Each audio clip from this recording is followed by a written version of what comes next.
Please don't. No, I didn't. No, it's yeah, and it's on my list.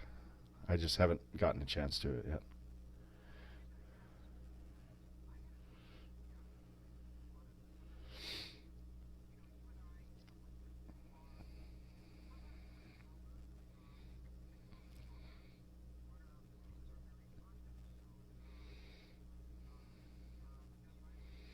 Right.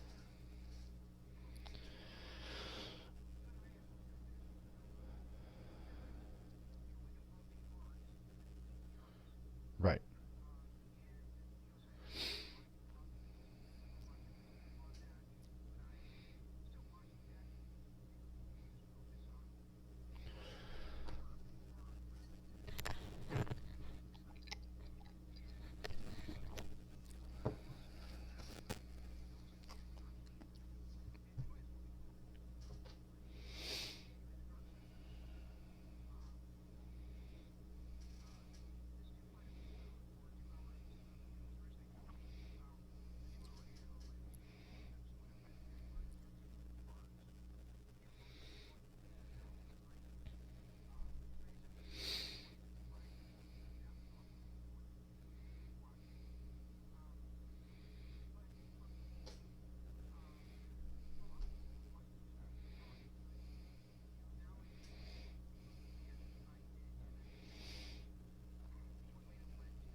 See, and maybe it's because I haven't seen it. I still have this like I don't. I mean, you have to put some blame on Chris Benoit because of what he did. I can't imagine there's so many other wrestlers out there that don't do that thing. That don't go to those lengths. But at the same time, how much of it was because of all the steroids and the concussions and the trauma to his head and things like that. So I guess I'll have to see it and form my own opinion. But I'm still under the guise of enjoying the artist, not the or enjoying the art, not the artist.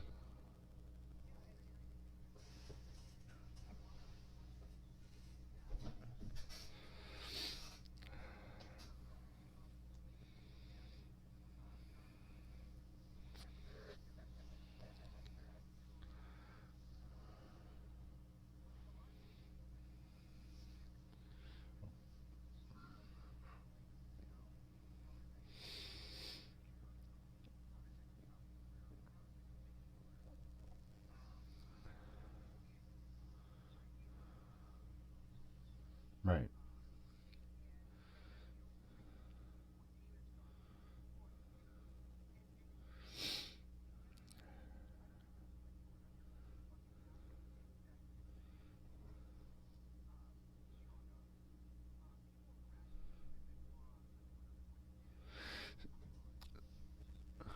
See, and I get that. I get people like Malenko and Vicky and Eddie and Chris Jericho who were great friends with Benoit, having mixed emotions and genuinely being hurt and upset. But for anybody to harass any of these people involved, like David, should just be strung up. Plain and simple. That's uncalled for. You're ruining a kid because of something that someone else did.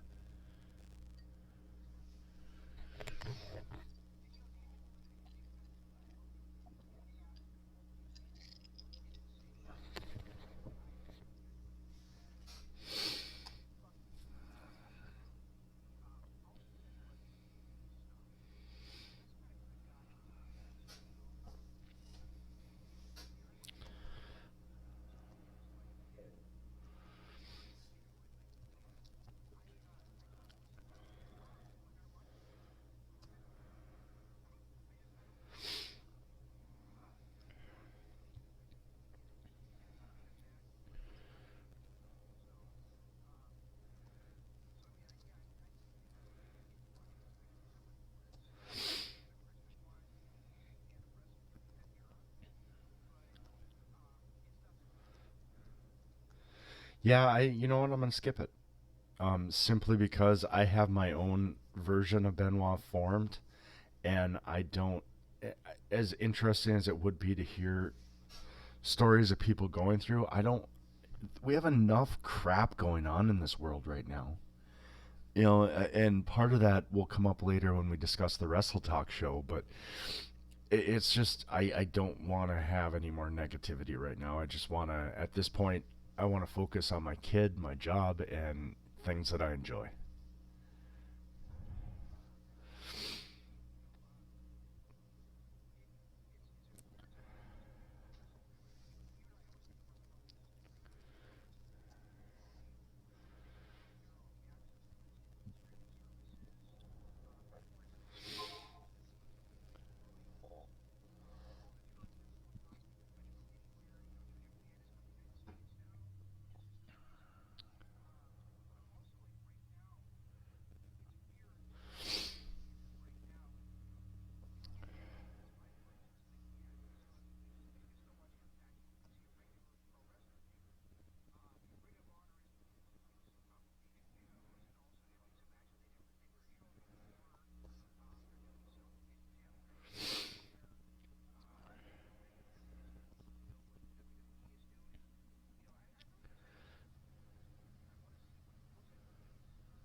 Yeah, and I mean, there's a lot of people that, and I know why they're doing it, because this people are starved for entertainment.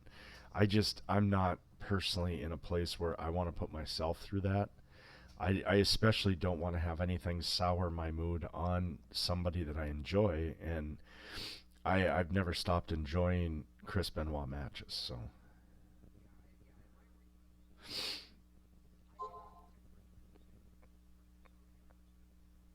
yeah, then I won't be watching it. Period. Won't happen.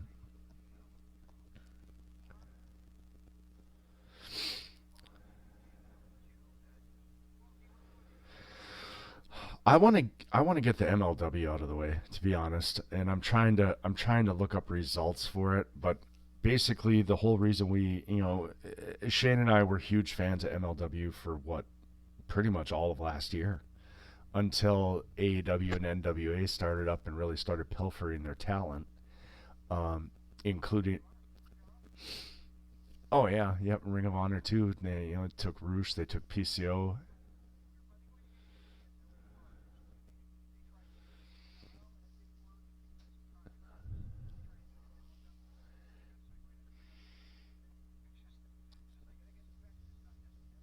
I think the final blow for me was the departure of Callahan, and then shortly after that, Jim Cornette. Because I think Cornette was such a driving force to their creative that his departure really, really kind of turned it down. And it's sad because there's still guys in the promotion I really like. Myron Reed is still one of my favorites. I love Alex Hammerstone. I think these guys are incredibly talented, but as much as we liked them a year and a half ago, it was a struggle to watch these two shows. The first one was good. The ending really, really kind of sucked because there's nothing I hate more than a dream match ending that way. That second night, that second show was just god awful from start to finish. There was nothing about that second one I liked, and that includes the eight-man match.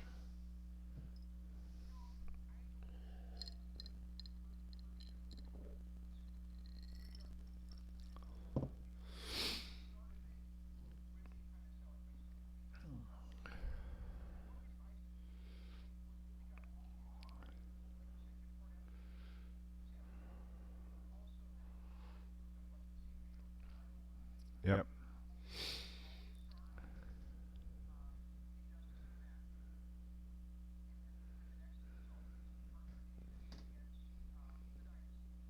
Yeah.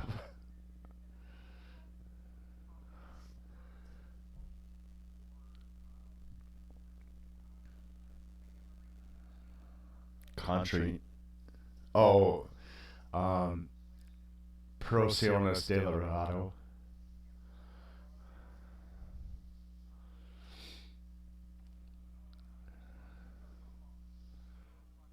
Or a Contra unit doing another promo.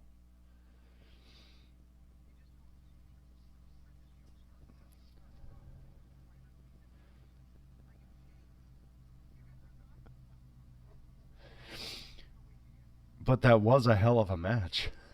That was, and even the Mance Warner match, which I'm not, I like, I'm a fan of his character, but I see where his character gets stale, and I feel like we're still watching the same character we saw 6 months ago. I don't feel like there's been any evolving in Mance Warner's character.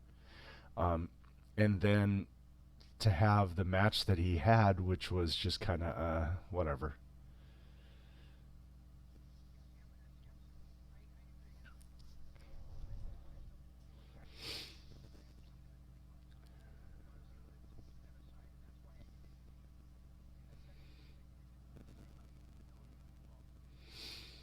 Yeah, and I mean his site that was it was entertaining, and Richard Holiday's an entertaining guy too, and then Blue Meanie.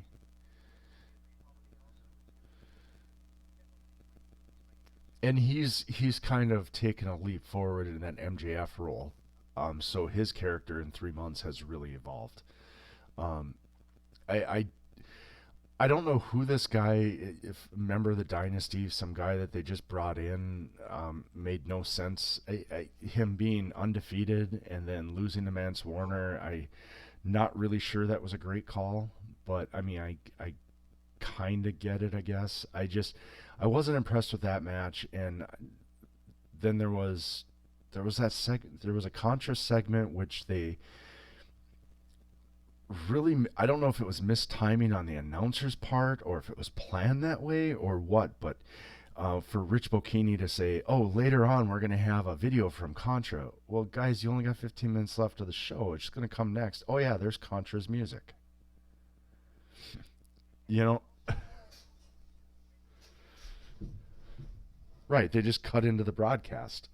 That whole segment just felt weird, and the fact that he was, well, we're gonna later on tonight we're gonna get a segment from Contra. It's like, come on, guys, we have the main event. MLW never ends on a segment. Let's really, and then Contra's music plays. So that was a little disheartening. And then the match that I was looking forward to started out to be a hell of a match, but why do you end a dream match in that way? Especially when one of the guys you don't need to protect.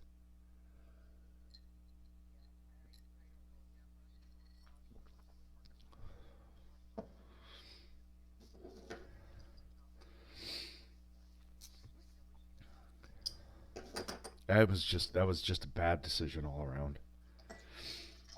And that was just garbage from start to finish. I could.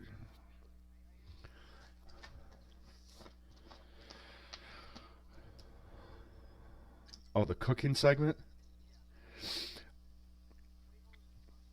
The only thing, the only part of that entire segment I liked was when LA Park started bitching about the fact that MLW couldn't pony up for spices. And it was in Spanish, so it's not like, I mean, by the time it got to that, I was already out.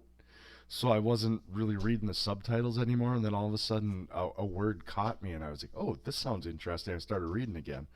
But yeah, that was. Could that be the worst segment of all time in wrestling history? I'm trying to think. No, You're right. It is. Val Venus, you just got bumped out of the bottom spot because that was bad. That was really bad television.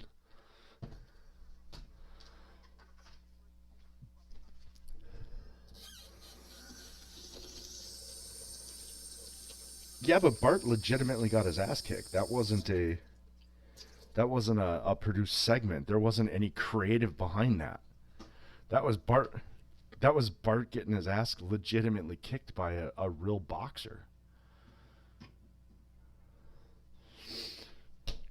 I mean, we're right now as far as the worst segments in wrestling history. There is this one, which could be the worst ever. There is Choppy Choppy Pee Pee, and there is the um, introduction of the Stormtrooper. Yeah, in his glittered Stormtrooper mask. Oh yeah, but all wedding segments, that's just a given. Has there ever been a good wedding segment ever in wrestling? Probably the best would have been Test and Stephanie, and just Test and Stephanie. The way that Triple H cut in and revealed that he had married Stephanie. Outside of that one, I can't think of another because I don't know. Stephanie getting pedigreed into a cake wasn't that interesting, and I don't know. Most tele or wrestling weddings are awful, but the that one might have been the only good segment I've ever seen on a wrestling wedding.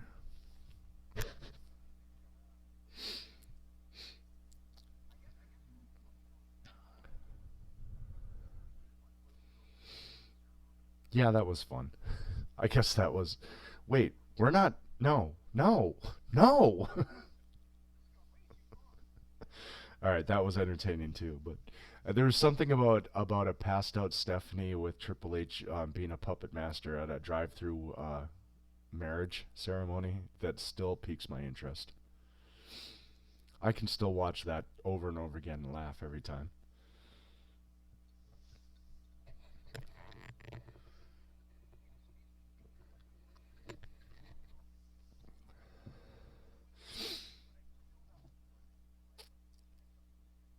I think he's I think he's talented in the ring, but I think he's a Jimmy Havoc-ish type guy to me. Where it's and like Sammy was a couple of years ago, where I don't know that I've seen a wrestling match from Mance Warner.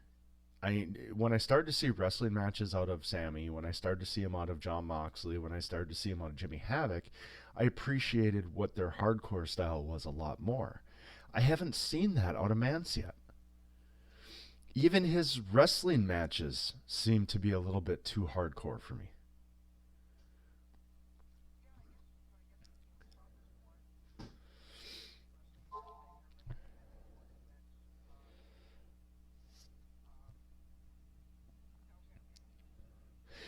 For me right now, Mance Warner is the same guy that I saw 3, 4, 5 months ago, where there's no character growth. It's still all about his light beers and the pay window. Um, and then he has hardcore matches. There's nothing outside of that. Like his promos aren't compelling. They're not. You're not hanging on his words to find out what he's going to say next. You already know what he's going to say next. It's something about a knee pad. It's something about a thumbs up. It's something about a light beer and going to the pay window. Something that was he had such an entertaining shtick in the beginning that really got old and it stayed old. And that's just my opinion. There's going to be fans like we said. That was one thing on the Wrestletalk show that they said too is wrestling is subjective. I'm like, hey, we say that all the time. It's true. There's going to be people that like him. It's just for me, his character, his matches, nothing with him is really sticking. And if he's going to be the focal point going forward, it's not. I don't know. It's not really because in 2 episodes, clearly he is the focal point of the show. Jacob Fatu, Contra Unit, they weren't around. Alex Hammerstone had a bit piece in one segment, one backstage segment, and that was it. And those are probably the only other guys on that roster that I could see building the roster around. Davey Boy Smith, as much as talented as he is, and he's not a good talker. He proved that twice in 2 nights. he had a chance at two promos and he fumbled over his words in both of them. Tom Lawler is just never been that. He had a stretch right before he won the world title where I felt like he was on top of his game, but he's still not. He's still relying too much on his MMA background and not just his own personality. So, I mean, if you look at the guys to build around, you've really got two or three, and two of them weren't even on the shows. Two straight shows, they weren't even on them.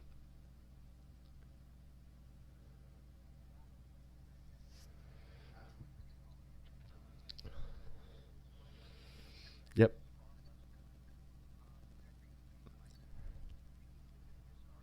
Well, I agree. I agree 100%. He really fills in that MJF role that's been vacated.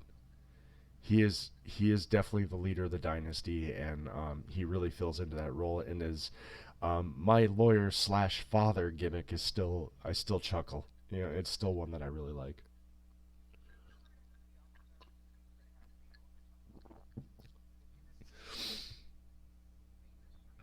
If they're smart, if they figure out how to long term book, then yeah.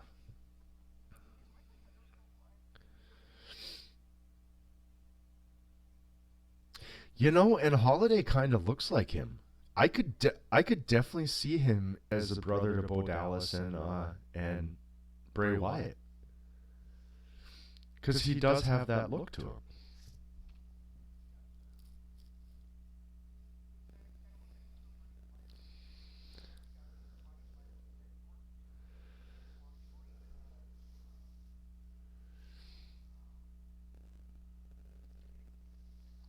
Yeah, he is tall and lanky, but not skinny like Orton was.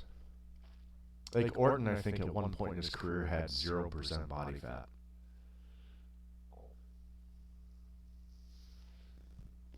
At least when you looked at him, it was. I've never seen any man, even Luger, chiseled that well.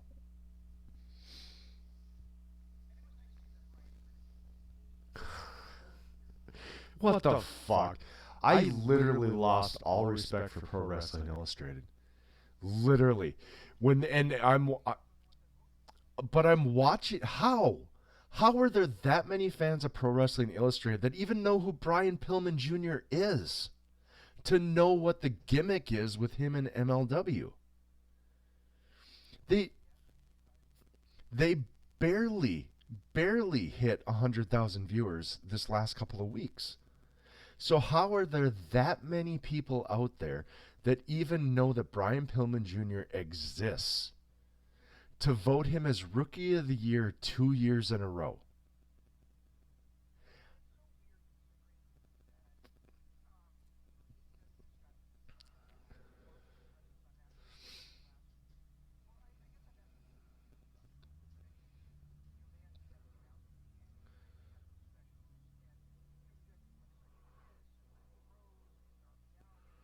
Yeah, but would they have been considered? I guess it depends on who they threw out there for Rookie of the Year. But now that I think about it, Jungle Boy, this is only his second year in the ring, isn't it? Like Darby's only been around 3 years.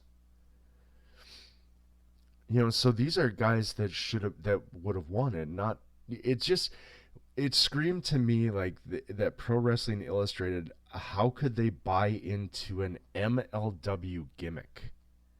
And I could understand if this was fair enough. I but if you think about it, if this had been a WWE gimmick, let's say they had, and I can't even think of who would be arrogant enough, but you look at the guy from what oh shit, he wrestled on last night's Raw. He was in that one-off promotion Evolve that we were watching for a while. Austin Theory, like Austin Theory, that kind of thing would fit his gimmick perfectly. Exactly, that's what I'm saying, and that would have fit his gimmick perfectly, where he could have been in the running for Rookie of the Year again next year. And he could have, found some way, some loophole or something. But Brian Pillman Jr., that to me, that was just, it was a payoff to a gimmick that doesn't exist anymore because the Hart Foundation doesn't exist anymore, and Pillman Jr. is not that. He's still a prick, but he's being a prick as a baby face. So he's not that arrogant heel gimmick anymore. It doesn't fit his character. It doesn't fit anything, and I lost all respect for Pro Wrestling Illustrated because of that.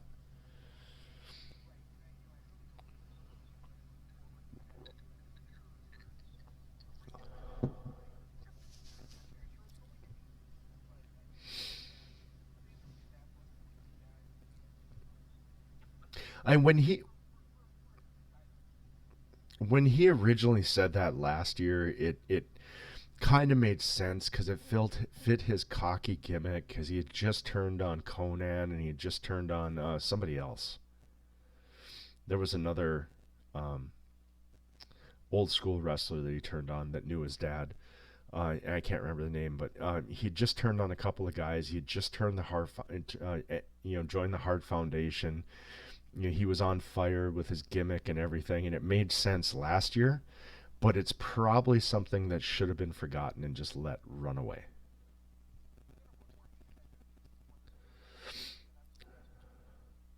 Oh yeah. Oh, definitely, definitely. Yeah, there's a few people. Well, that's why I'm losing respect for Pro Wrestling Illustrated to even put their name behind this. If it had been MLW's Rookie of the Year, that would have been one thing. But for it to be PWI's Rookie of the Year, eh, all right, guys, I don't believe anything you say anymore. Sorry, sorry, it's just the way it is. Do you want to talk about that 8-man match? Okay, I thought Lawler cut an interesting. No, it wasn't. It really wasn't.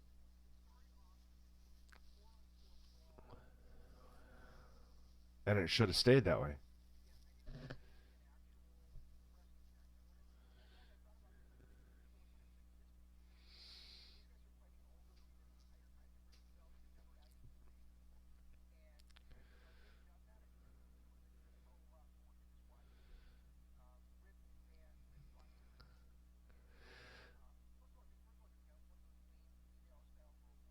Right.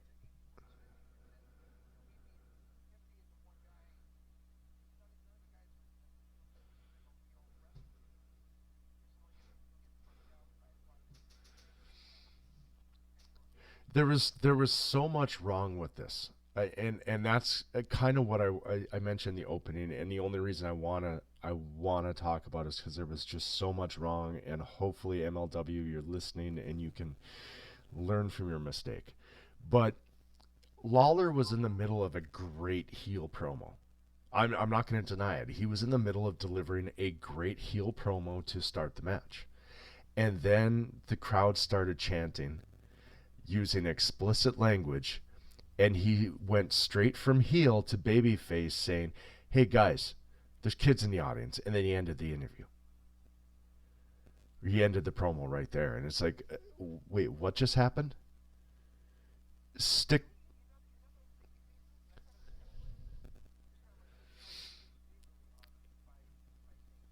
If he had gone on to, in my eyes, if he had gone on a little bit more chastising the crowd, I would have been in that same boat. But the fact that he goes, "Guys, there's kids in the audience. This crowd sucks," and then handed the mic to the ref. Yeah, I did. I like that too. That was fun. But to me, if he had chastised the crowd a little bit more for being pricks, then I would have been like, "Oh, okay, okay, yeah, cool." Continue. But the fact that he just went, "Guys, there's kids in the crowd," and then he just said, "This town sucks," and handed the mic to the ref, kind of made me feel like he was even uncomfortable with it.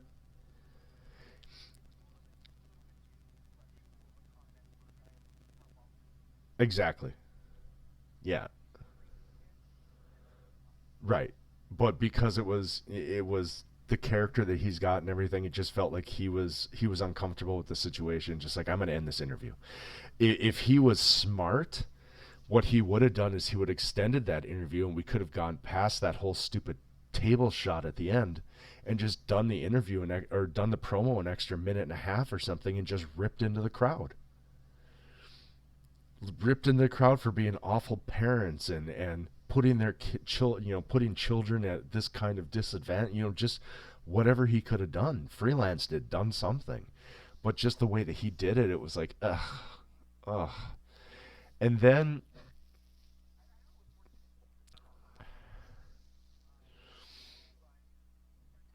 or the fact that Rip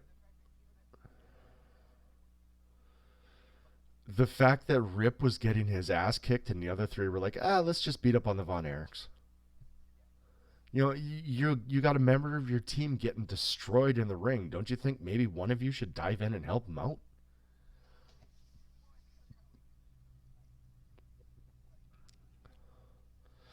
Well, he joined them because he was a Von Erich. Is literally the role. It was one of those situations, but they did help him out of the ring. It's not like they left him there. They did eventually help him out of the ring and help him to the back, and he fought alongside them, to close the show. So it's just the way that they book these characters is such uncharacteristic of real life, that it or of their character development, or how they're portraying. Like, they portrayed poor Rip. He was like the Howard Finkel when Jericho had Finkel following him around. That's kind of how they portrayed Rip. But then at the end, they saved him. I don't think I ever saw Jericho save Howard Finkel. Or who was the other guy? Or who was the other? Yeah, or Rufus. Yeah, and who was the other guy that Ellsworth, in the whole AJ Dean Ambrose feud? AJ never. But I'm just saying, it's Rip. Rip is kind of that same character where he's the punching bag, he's the joke, but nobody ever tried to save him. AJ never tried to save him, not once. Ambrose never saved him, not once. But they saved Rip, which made Rip kind of come across as more of an integral part to the unit and not the joke. So then why did you let him get punked the way that he did?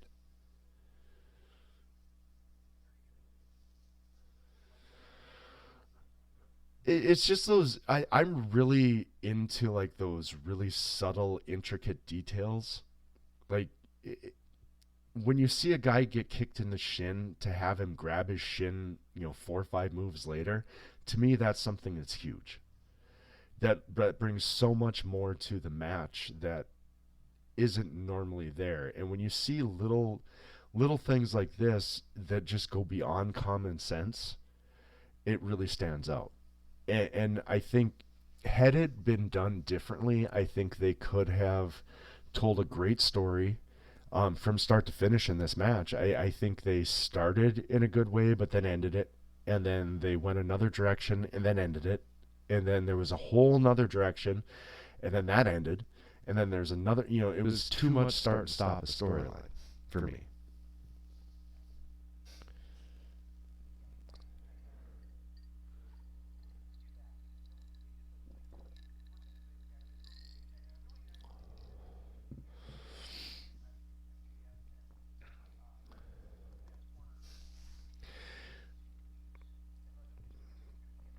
Well, I would have done it had there not been that stipulation. That was my problem, because we already know MJF is leaving, so we already know the winner of this match. I it just I want some drama though too. I'm sure I'll watch it, but still. All right, I'm done with MLW.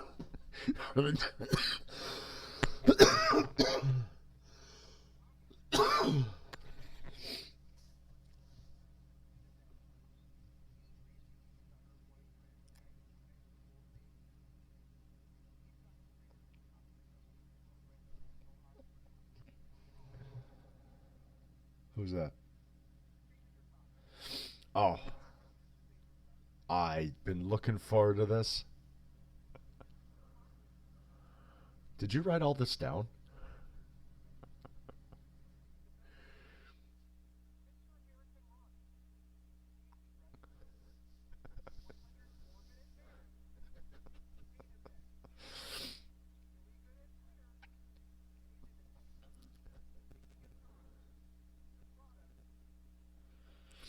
I love David Starr. He needs to shave that mustache off, but I love David Starr. Oh, that's awful. But no, I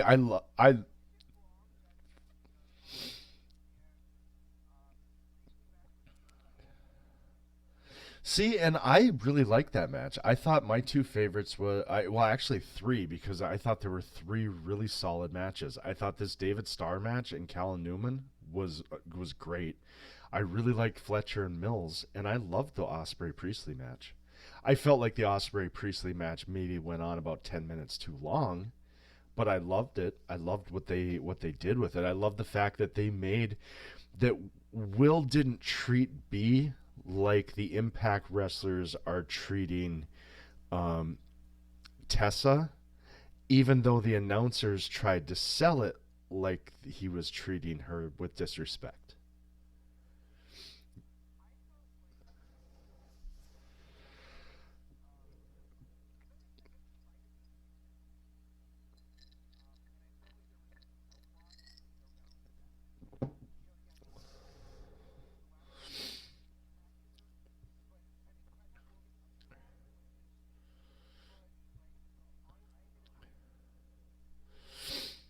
Yep.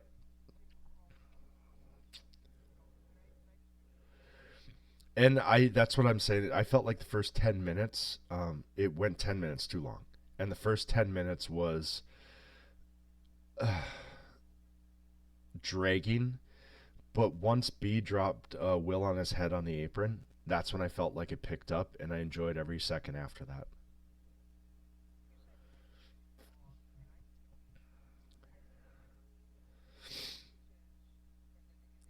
Oh, I wasn't. Yeah, I wasn't counting the entrances. I was talking just it was I think I want to say it was like a 17-18 minute match. Right.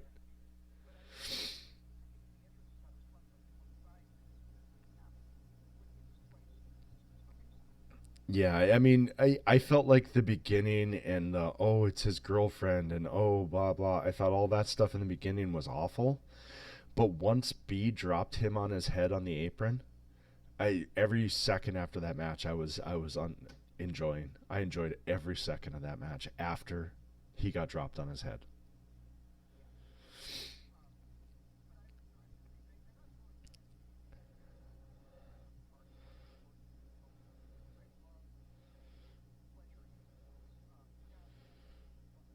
Right, it really was.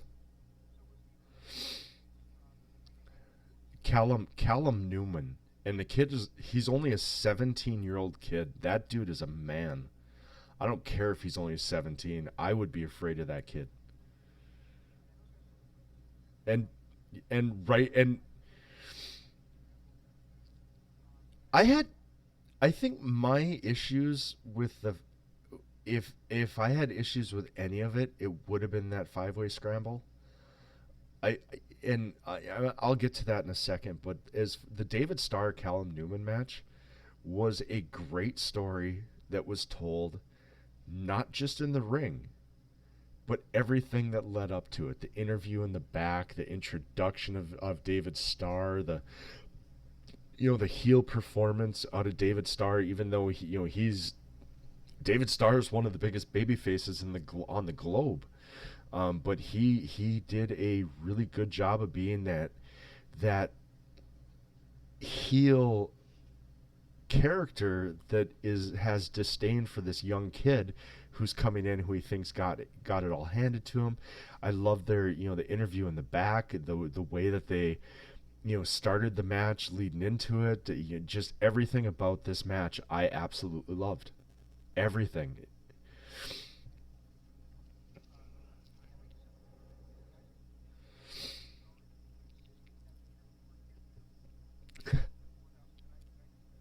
And then,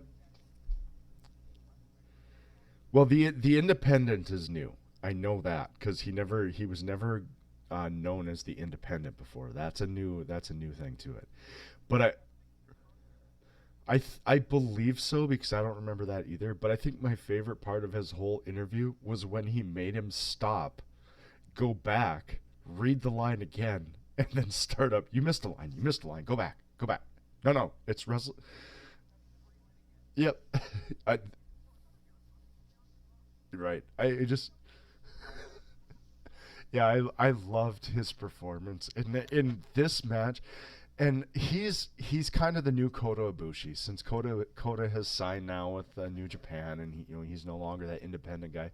David Starr has kind of become that new Kota Ibushi, and he's proving every time I see him. And I loved him in Defiant. I loved him in, pretty much any promotion I've ever seen the guy in. I absolutely love him, and he did not disappoint again in this one. His persona, everything about him except that mustache, I loved. Oh, that was brutal. He needs to shave that off.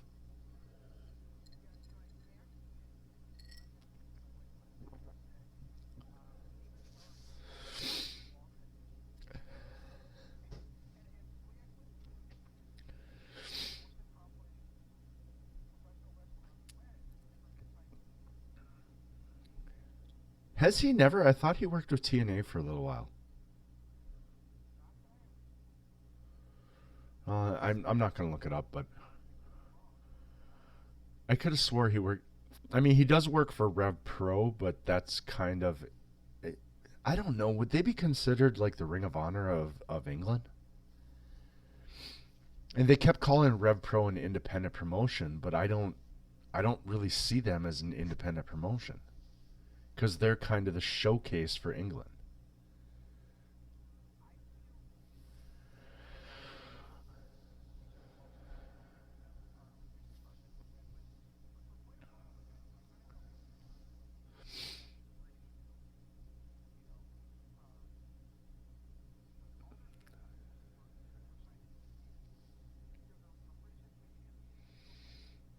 Right.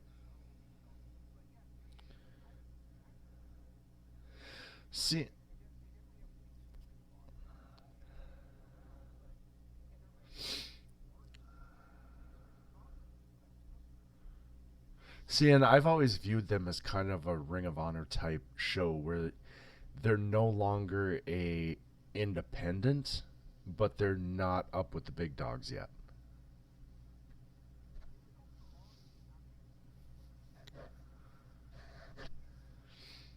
Well, not if Rev Pro's not. Rev Pro and Progress are the two biggest, and we know Progress is an independent. And if they pretty much said in this show that um, Rev Pro is too. So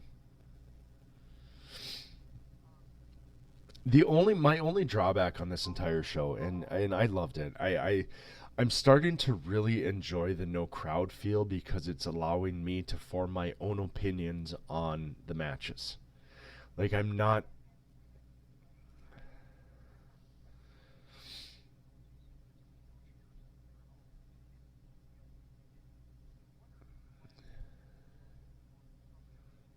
right. I, my only issue, and Osprey's promo at the end, was great. I loved the way he made fun of his girlfriend but gave her props. I loved his when he kept sticking the mic out to the crowd, and even when he was talking about the crowd. No, you're awesome, Will. Oh no, no, you're awesome. I thought all that was fun. Um, but my only issue with this show is more on a social level, and maybe it's because we're watching it 2 weeks after the fact, and now this coronavirus has become a bigger deal, and it's more. I felt like they made too light of the situations. Um, with Will saying that they're gonna go out and have a beer and cough on each other, and that Chuck Cyrus trying to give everybody hugs, and even Mercedes Blaze putting on her rubber gloves. I felt like they just made too much light of the situation But then again, too, that was 2 weeks ago, so they didn't have the same kind of information that we do now, and things have gotten so much worse over the last 2 weeks.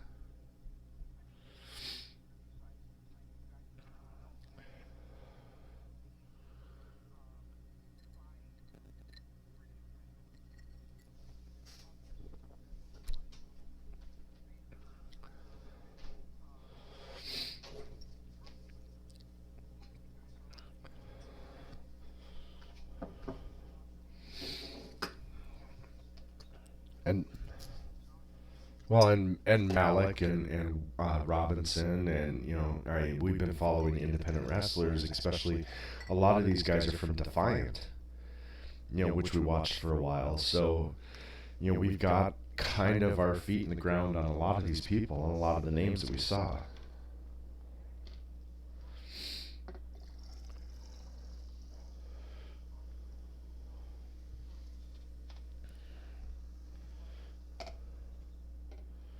Yeah, that's possible. I did too. I I really liked him too. I thought him and there was one. Well, Malik I've always liked. Um, he's always been a guy that I've liked, and there was one other guy in that match that stood out. What was his name? That Paul Sayers. I felt like he kind of stood out too. I wasn't a fan of Chuck Cyrus. No, I just, and I think I was until the ending when he tried to hug everybody.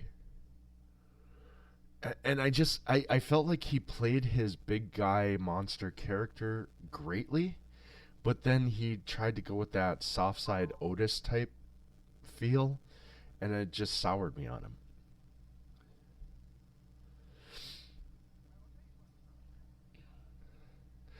Which is weird because I loved Robbie X and Defiant. I really did, but I got the same feel. I was like, this guy is nothing special. Why do you keep doing that to him?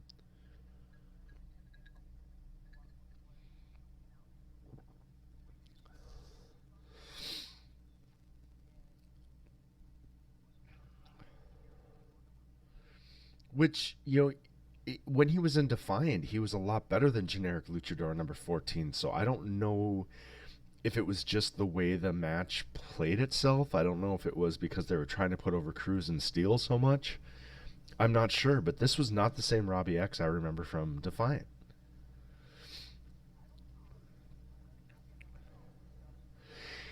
He kind of came on towards the end when you stopped watching right before he really started, and I kept going with it because I was because you gave up on it after that one pay-per-view that kind of went sideways, and they had to change 3 matches on the fly.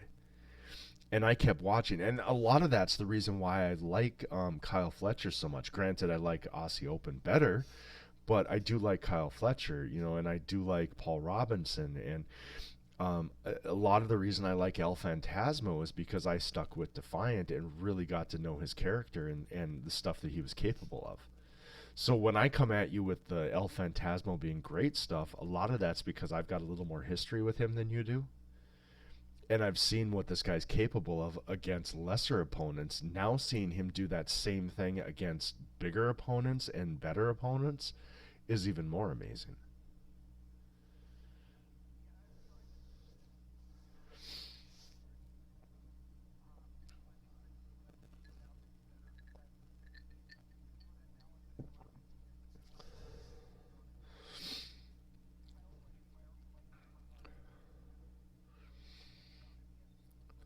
Yep.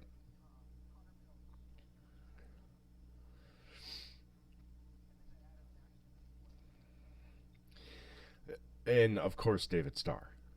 I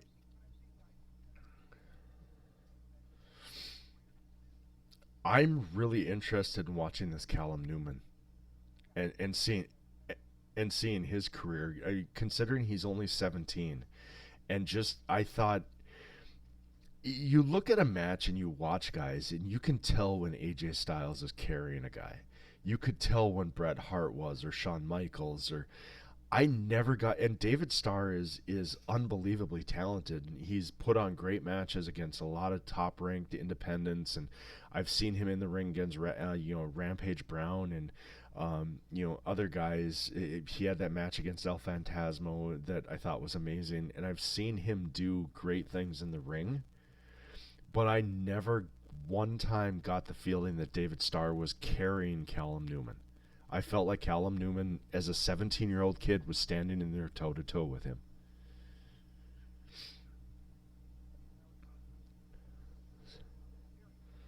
Right. So I mean,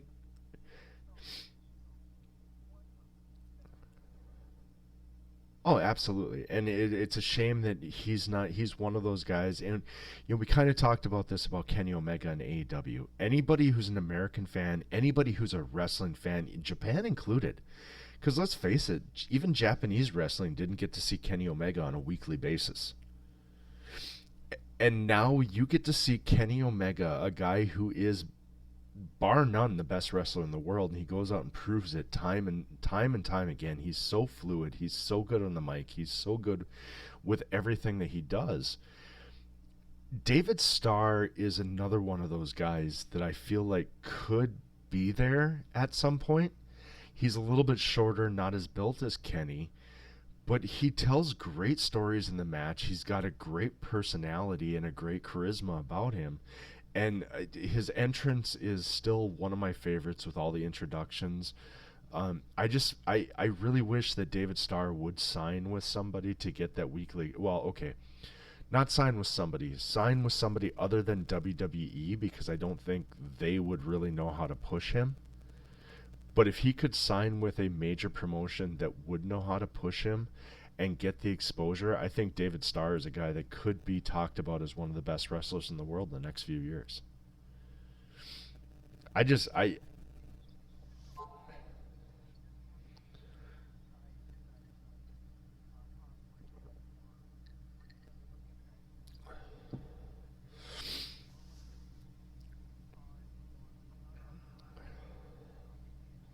right.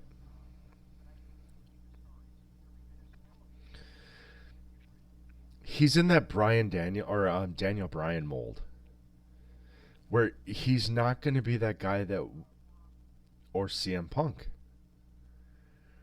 He's not going to be that guy that's going to wow you with his size and his flashy moves, but he's going to be that guy that goes out there and gives you this unbelievable performance every single time out. And or another guy that, and it's hard to, I guess you can't compare him because when we talked about innovators last week and the week before and everything. One guy that we didn't put in that was AJ Styles. Look at how many moves in AJ Styles' repertoire are things that nobody else has ever done. Not only has nobody else ever done them, nobody else is doing them now. He's been doing them for 20 years. Yeah. Yep. That and there was somebody else recently that I saw do AJ's forearm, and I can't remember where it was, but no, Osprey does it, but there was somebody else. I want to say it was Myron Reed on the MLW show we watched.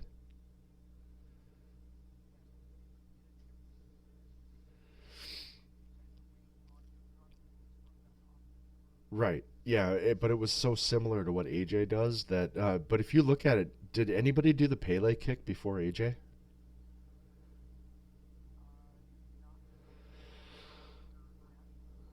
And now you had in this show alone, you had Robbie X do a double Pele. You had, it was, I want to say it was Carlos Ramon or Romo that did a Pele. But you don't see things like it. Well, and we saw the Spinal Tap a couple of times, but you don't see. Every now and then you'll see a wrestler break out the Styles Clash. But we talked about innovators of offense and move. With Alex Shelley um, and oh, I can't think of something. The Mortis, the guy that played Mortis, and not Chris Sabin, but Shane Helms. We talked about those guys being innovators of moves and people that have copied those.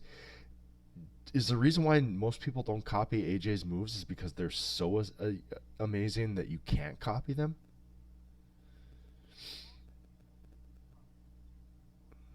Oh, that's tough. That's yeah. Okay, yeah, I'll give him that.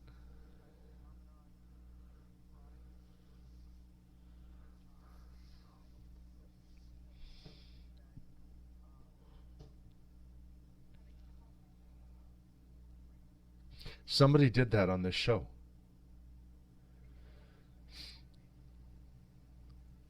Well, they even mentioned. I remember them saying that and bringing AJ Styles' name up in it. Was it Scotty Davis?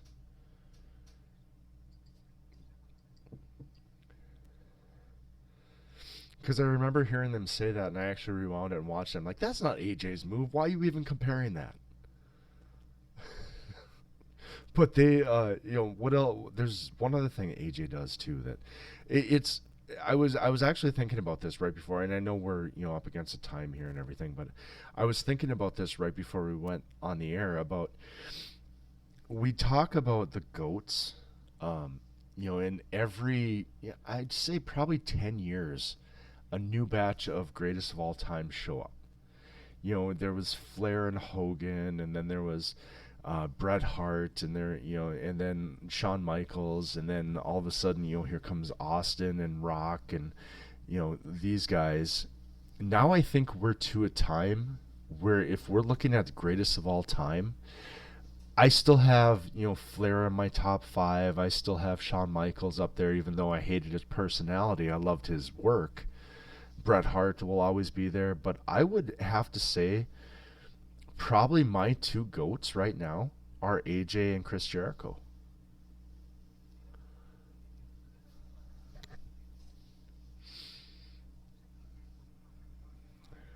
Right.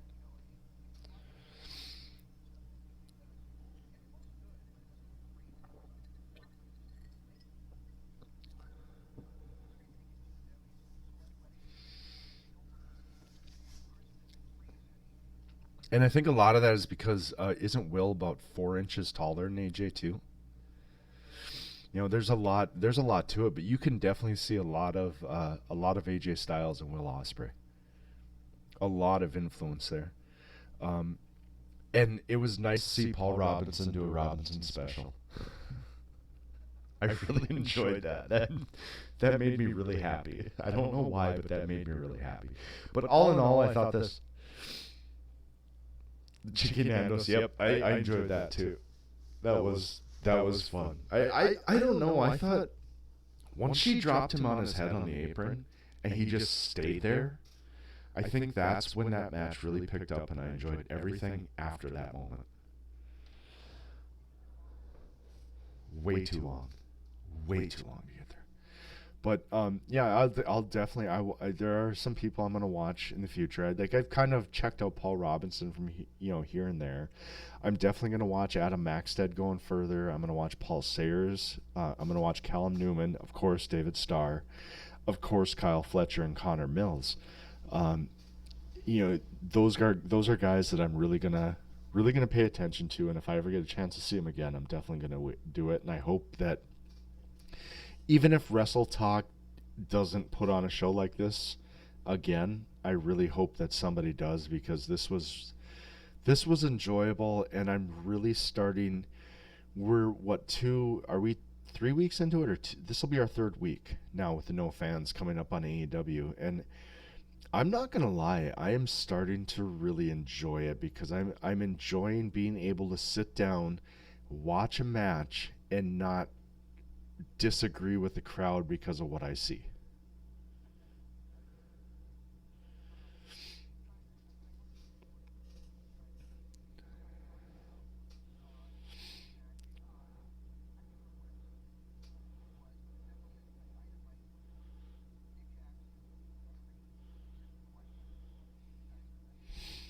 Right. Oh, that would be amazing. And that was another thing. It is that match actually felt more real than any of the others. I mean, there was the arrogance of Starr against the fighting spirit of Newman trying to prove himself. There was, you know, the Nathan Cruz thing, but Nathan Cruz is Nathan Cruz no matter where he goes. But there was something about Fletcher and Mills that just the fact that they were willing to hit each other that hard to open up cuts and stuff with no crowds. God, that was a good match.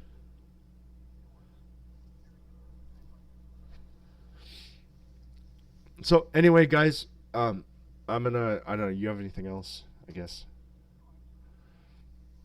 Guys, I gave all of our current Patreons a month free.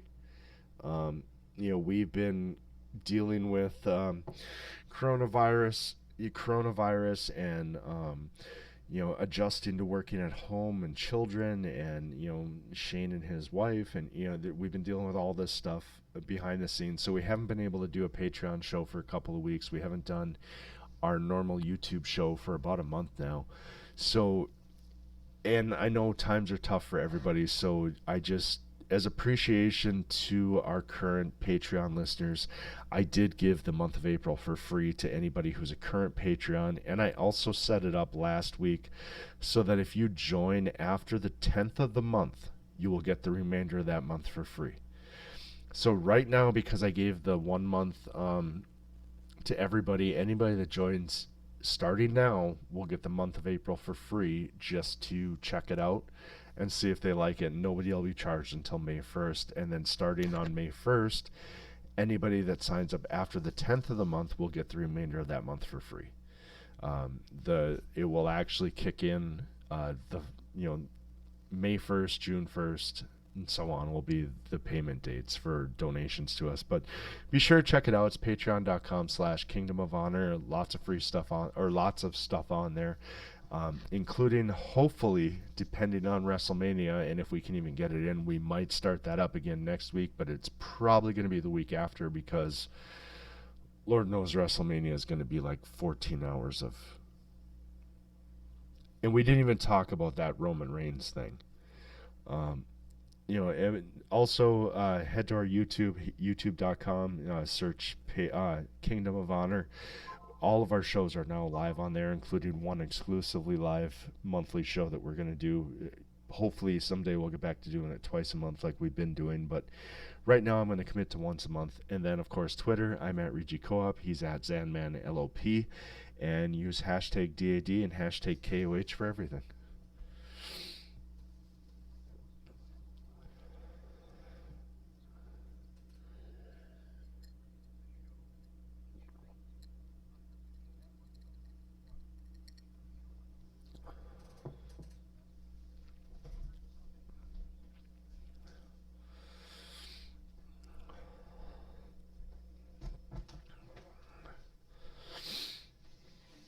Jesus, Mary, Mother of God.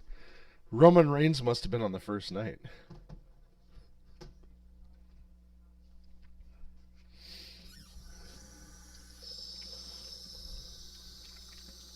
So what, it's $90 normally?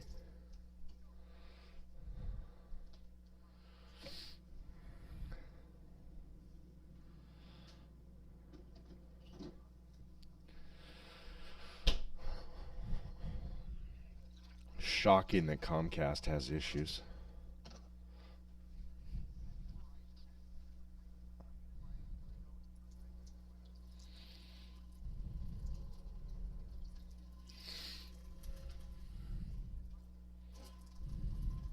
Right. I mean, Jesus Christ, you're investing 40 some hours into WrestleMania. You might as well get it for $10. All I know is it's going to be a long show.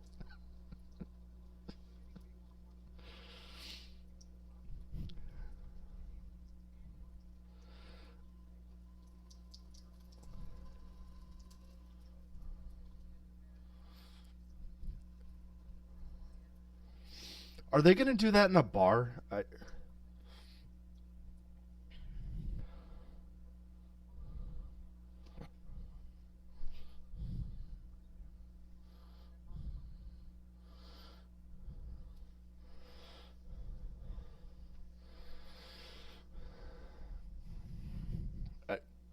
And I did. That was one thing I did want to talk about tonight, but we kind of didn't. But um, the Roman Reigns dropping out and Matt Riddle stepping up, and them just completely ignoring Matt Riddle.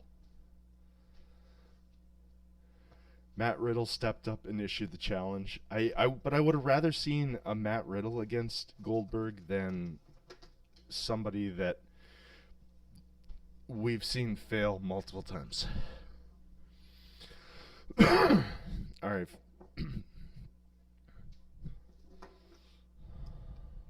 Fair enough. I can't blame you. I can't fault you for that. So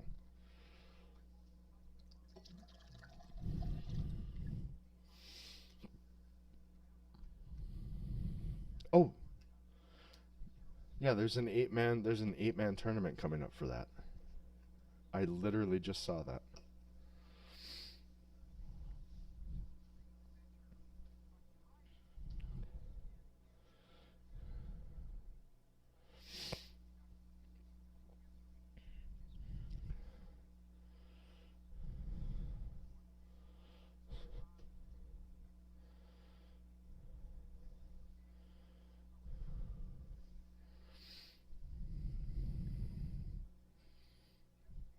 Goodbye.